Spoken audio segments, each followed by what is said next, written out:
Qual a importância de se saber qual o órgão de choque de um paciente? Ou mais do que um, os órgãos de choque.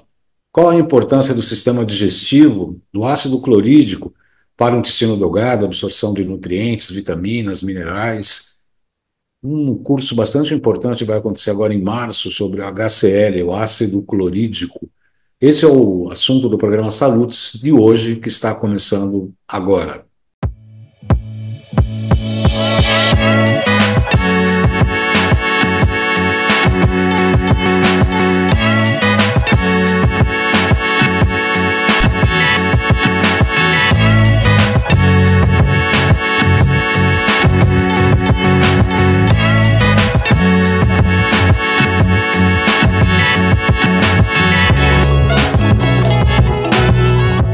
Muito boa noite a você, seja muito bem-vindo ao programa Salutos, que visa o resgate das medicinas ancestrais, sobretudo a acupuntura, que é minha especialidade clínica, mas também as outras técnicas de ponta para a qualidade de vida, saúde e bem-estar.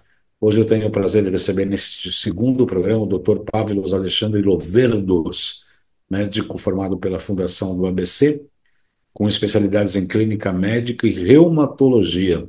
Atua com ortobiomolecular, ozonoterapia, protocolos endovenosos e terapia neural.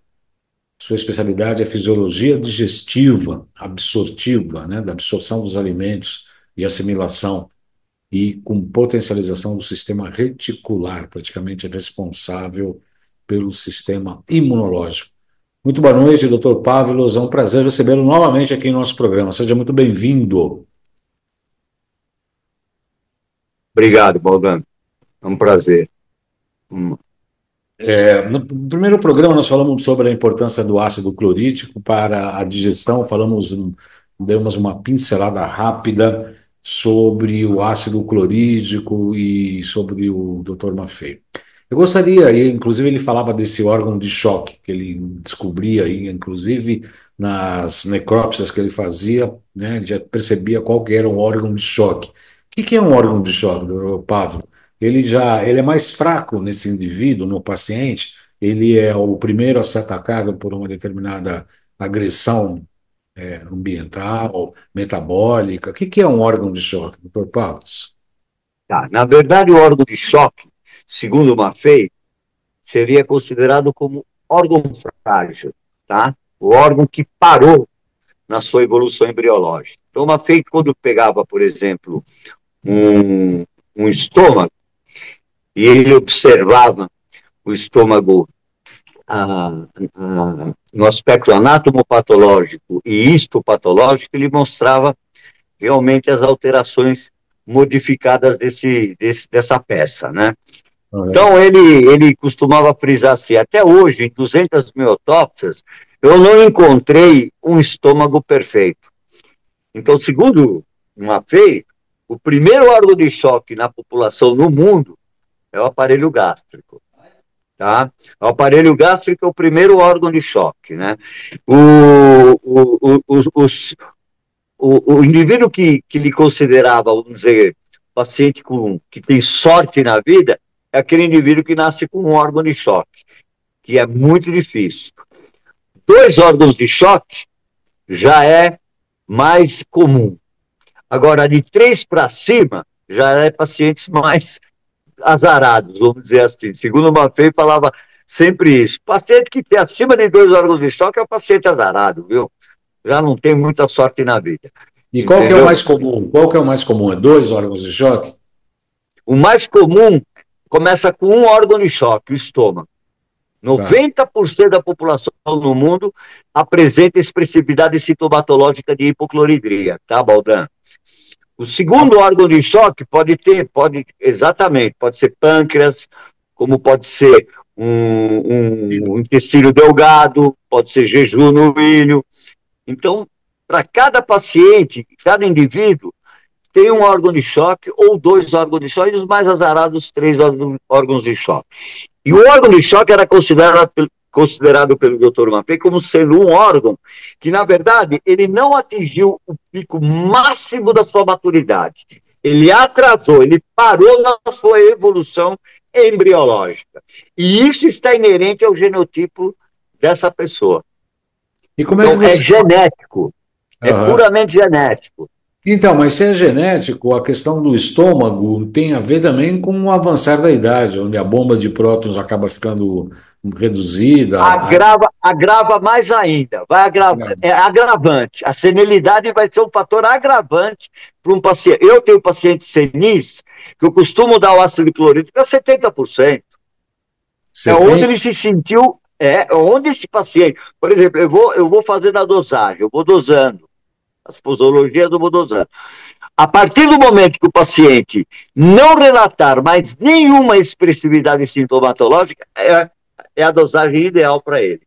Vamos dizer, tem paciente a 40% que se dá bem, tem paciente a 50% que se dá bem, eu tenho paciente que eu dou a 70%. Eu aqui em casa e as crianças, meus filhos, eles tomam 70%. Quantas gotas? 2 gotas. 2 gotinhas. Eu começo na primeira semana com 1 gota, aí eu mando passar para a segunda, 2 gotas para a segunda semana, e se o paciente relata, melhora e não tem nenhuma expressividade sintomatológica, acabou, eu paro ali. Time que ganha não se mexe. Eu E deixo aí, ali. em uma refeição só almoço ou também jantar Só no também? almoço já tá bom. Se o paciente tem hábito de jantar, então ele toma na janta também. Tá? Mas a maioria dos pacientes tem hábito de lanchar à noite, né? Então, no lanche à noite, não precisa tomar. O, Só no, no almoço.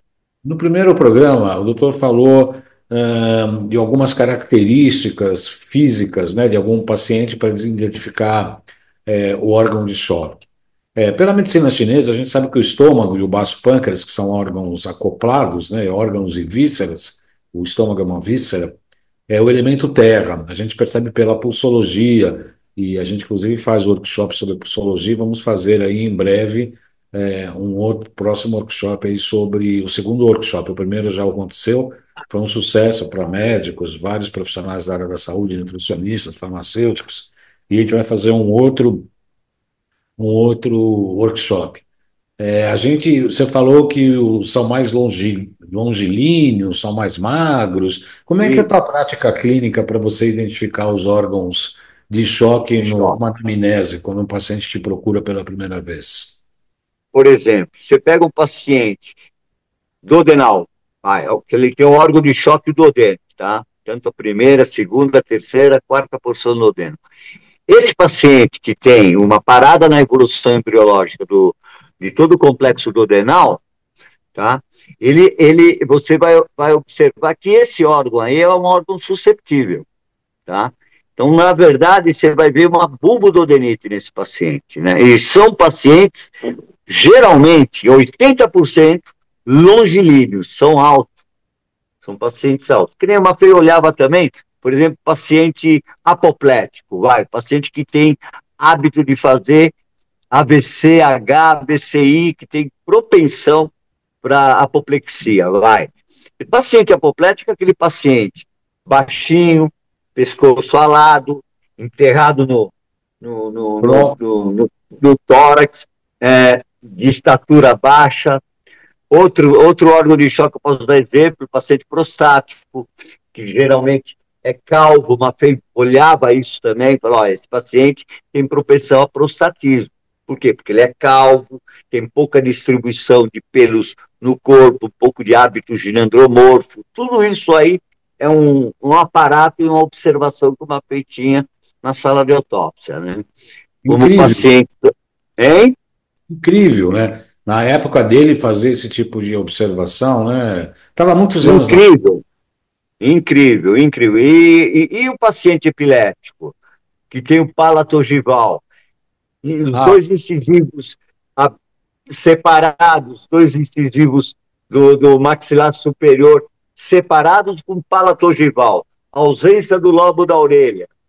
Isso é sinal de um paciente epiléptico, que pode ter crises de epilepsia que não precisa ser necessariamente aquela tônico-clônica subentrante, mas um sonambulismo, né? Uma certa ansiedade exacerbada, um abalo do sistema nervoso autônomo, está ligado também a esses sinais aí que são, o Maffei observava muito.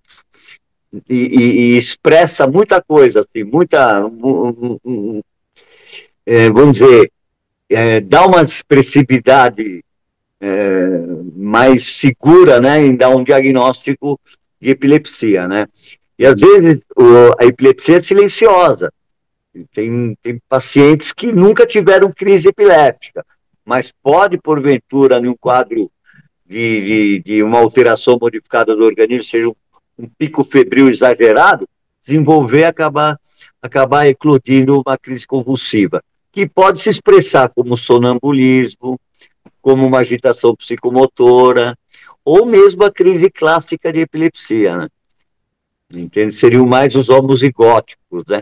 Porque o que acontece? A epilepsia, ela também ela atinge de forma clássica o homozigótico e o heterozigótico também. O heterozigótico apresenta uma expressividade mais branda, né? Não com aquela expressividade clássica, né? Da epilepsia, né? É possível identificar hoje qual a porcentagem da população que tem uma tendência para epilepsia, doutor Pavlos? Porque isso me parece Segundo o Maffei, todo mundo é epiléptico. todo Se mundo. não fosse a epilepsia, não existiria também as habilidades, né? Segundo o Maffei. O Maffei falava assim, puxa vida, aquele indivíduo saltou no atletismo 2 metros de altura, puxa vida. Ele falava assim, olha, sabe lá se não é uma crise epiléptica que no momento que ela teve.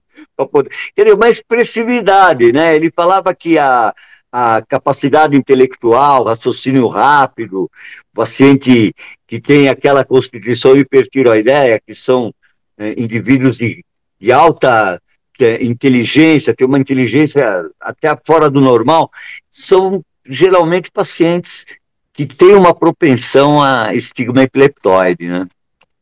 Então todo mundo é meio Tem, epilético. Todo mundo. eu diria, segundo o Maffei, todo mundo é epiléptico. Tem uma penetrância genética, todo mundo tem.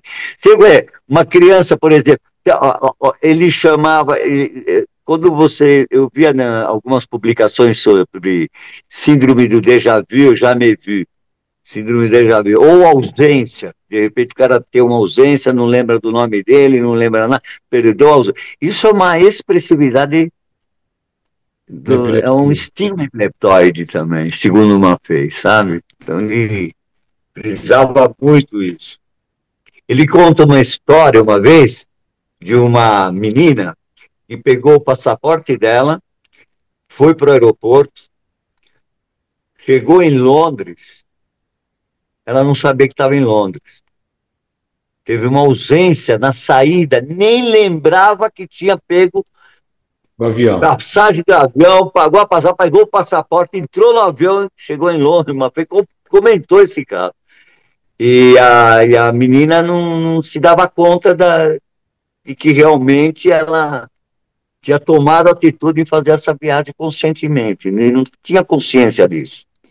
Realmente deu um apagamento na menina.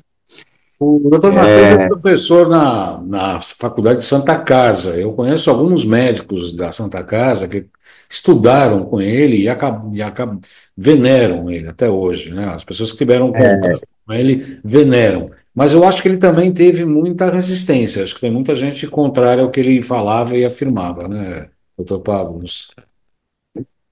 Ele, na verdade, deu aula na Paulista de Medicina, ele se formou na Paulista de Medicina, acho que foi das primeiras turmas ali.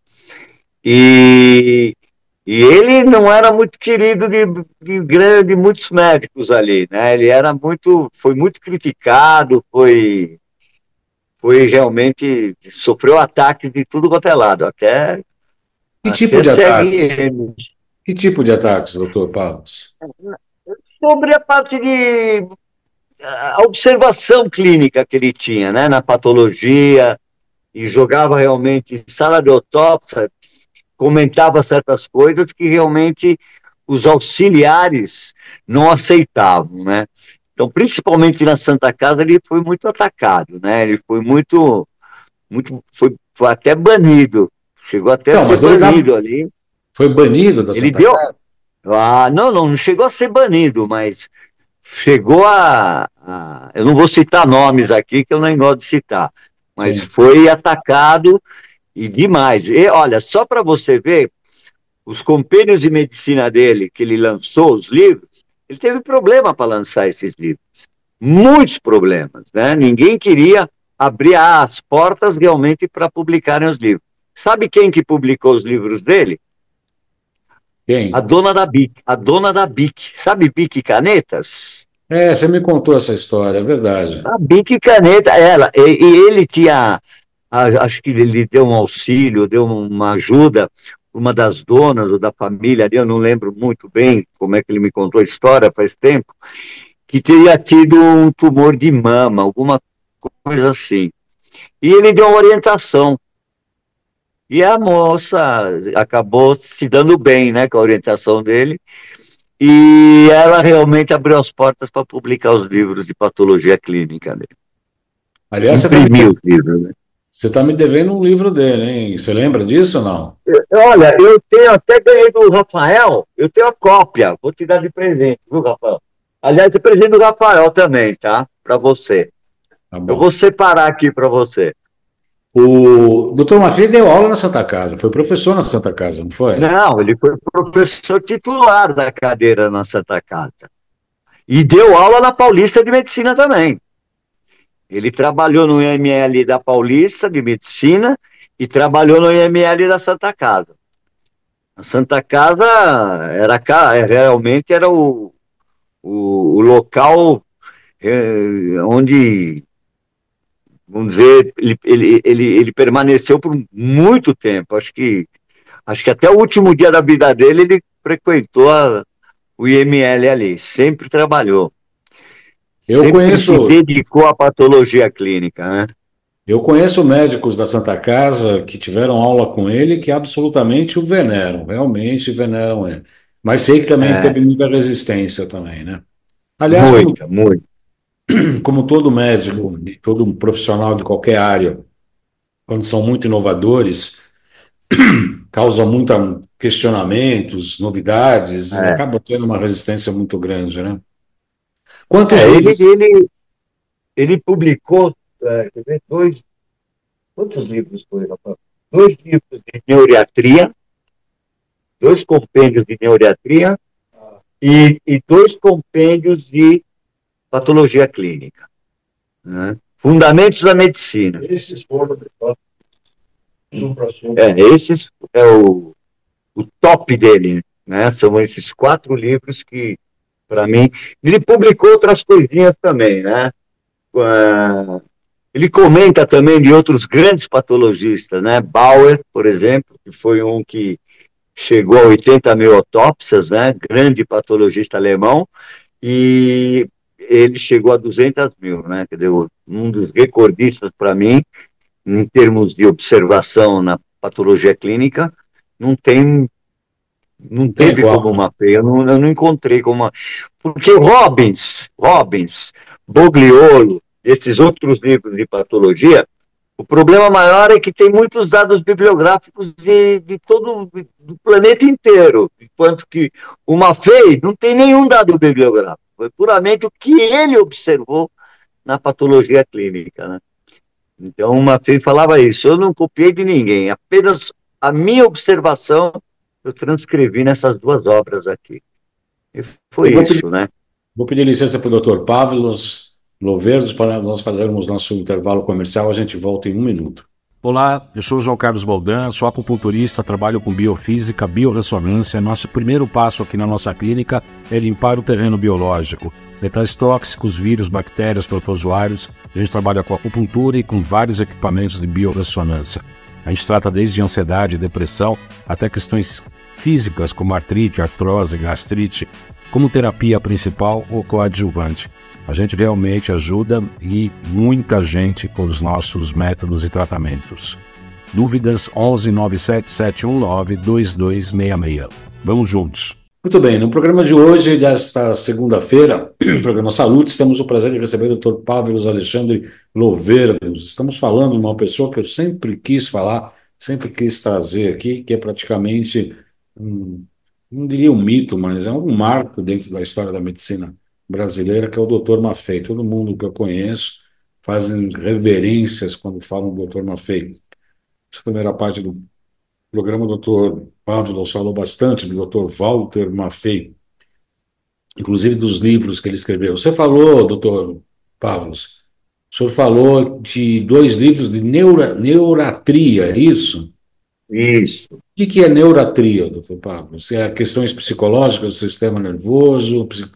É tudo que enfoca o sistema nervoso central e periférico, tá? Tanto o sistema nervoso colunar, né, e o sistema nervoso central, Entendi. né? Ele escreveu um livro Eu, sobre, dois livros sobre isso? dois, dois. Na área de neuropsicopatologia é um livro que ele frisa muito, né? Que é a neuropsicopatologia. E uma outra sobre neuriatria, né? São duas obras magníficas, viu? Ele trabalhou no hospital do Juqueri. Ele ficou mais ou menos uns 20 anos no Hospital do Juqueri, fazendo autópsias ali também. Então, ele pegou muitos casos, assim, psiquiátricos, né? Onde a obra, né, na parte de neuriatria, é uma obra maravilhosa. Se abrir esse livro aí, você vai ter oportunidade, eu vou arrumar para você. Um livro É, magnífico também.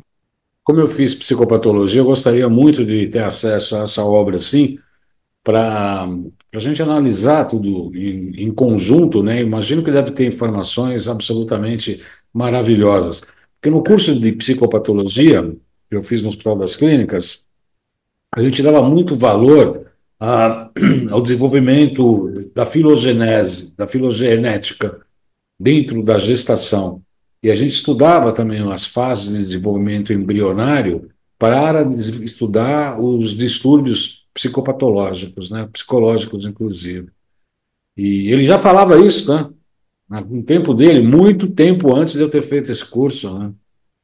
Ele comentava muito sobre isso.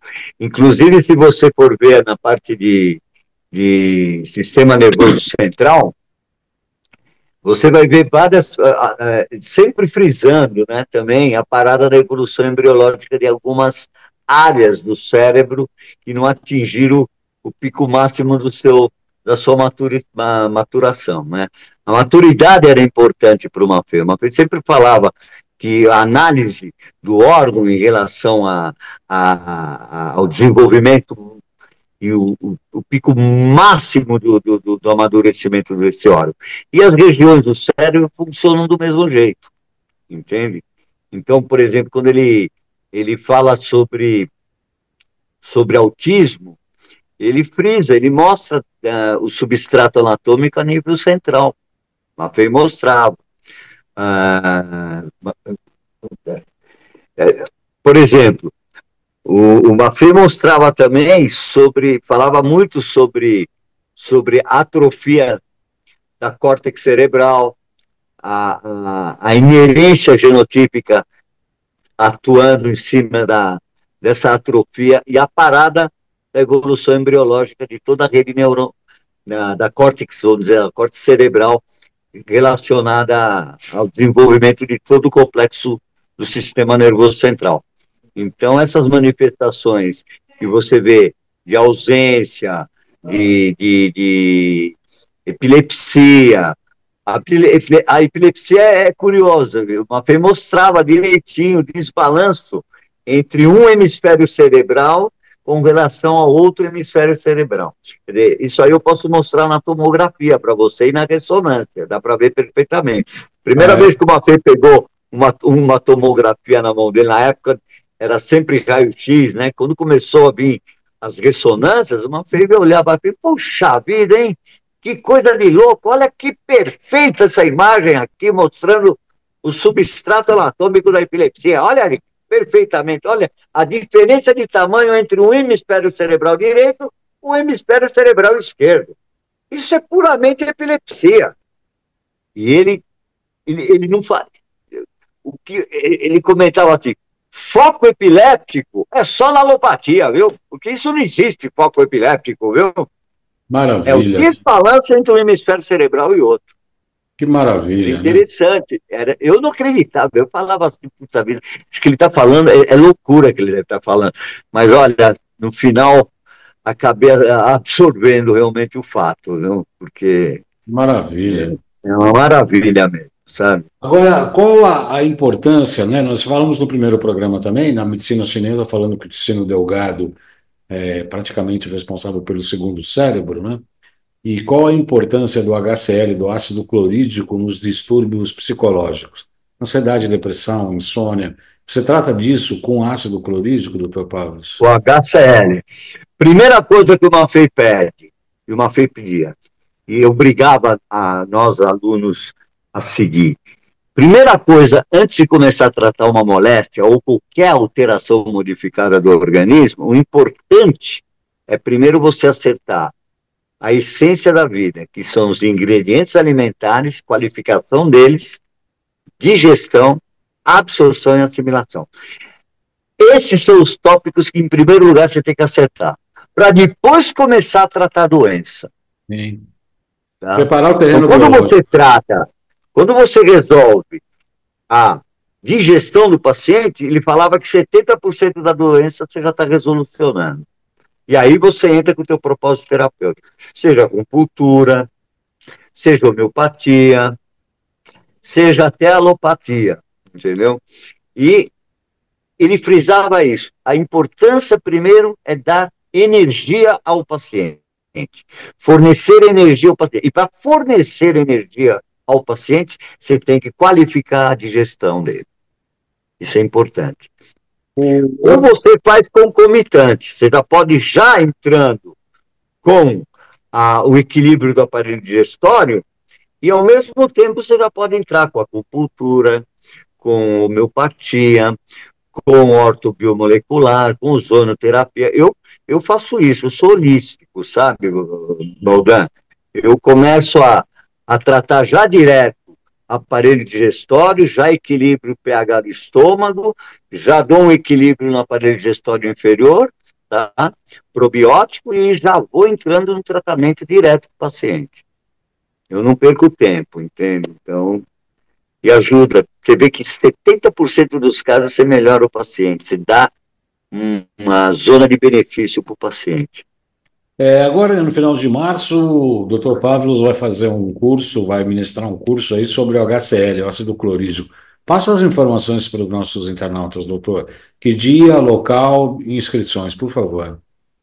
Tá. Então, deixa eu pegar aqui. Ó, vai ser o domingo, dia 23 de março de 2025, tá? Presencial, na Alameda dos Anapurus, 1661, Moema, São Paulo, tá? Coordenadores são o doutor Adalton e o doutor Benedito Cajá. Pode falar com a Nara, tá? Vou passar o telefone da Nara, Baldan.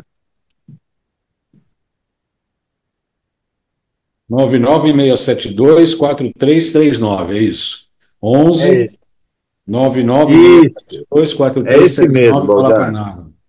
Eu já tinha aqui Isso, marcado aqui. tá. Vai ser um dia de curso, né, doutor Pavlos? Um dia de curso. E você é meu convidado especial, hein? Tá. Vai E o ser no professor domingo, tá? vai ser o dia todo, né, doutor Pavlos? Dia todo, Baldan.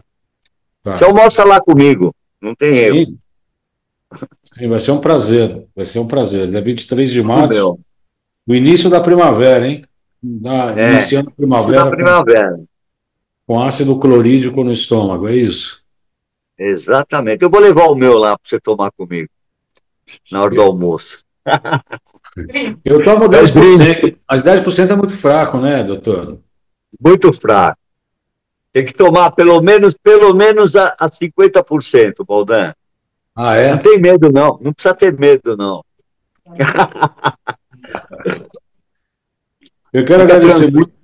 Eu quero agradecer muito a presença do Dr. Pavlos Alexandre Loverdos, é um médico que eu admiro já há bastante tempo, pelas postagens, pelo seu conhecimento, pela profundidade da sua análise, da sua humildade, né? Que se confessa como um aprendiz, Obrigado, assim como eu Baldan. também. Seus olhinhos de bondade, Baldan. Médico formado pela ABC, clínico médico, clínica médica, com especialização em clínica médica e reumatologia, ortobiomolecular, ozônio, terapia neural, potencialização do sistema reticular. As pessoas que querem entrar em contato com você, como é que fazem, doutor Pavlos? Nesse telefone mesmo, 98406-1558. 98406 1558. 1558. 98406 1558. Ok, doutor Pavlos, muito obrigado pela sua presença, pela sua participação no nosso programa. Sem dúvida, enriqueceu a nossa história no programa Salutos. Muito obrigado, doutor Pavlos. Eu que agradeço demais, viu? De coração, Baldão, obrigado, viu? Obrigado. Você é uma pessoa especial para nós aqui, viu? Muito obrigado, muito obrigado. Nada, imagina, imagina.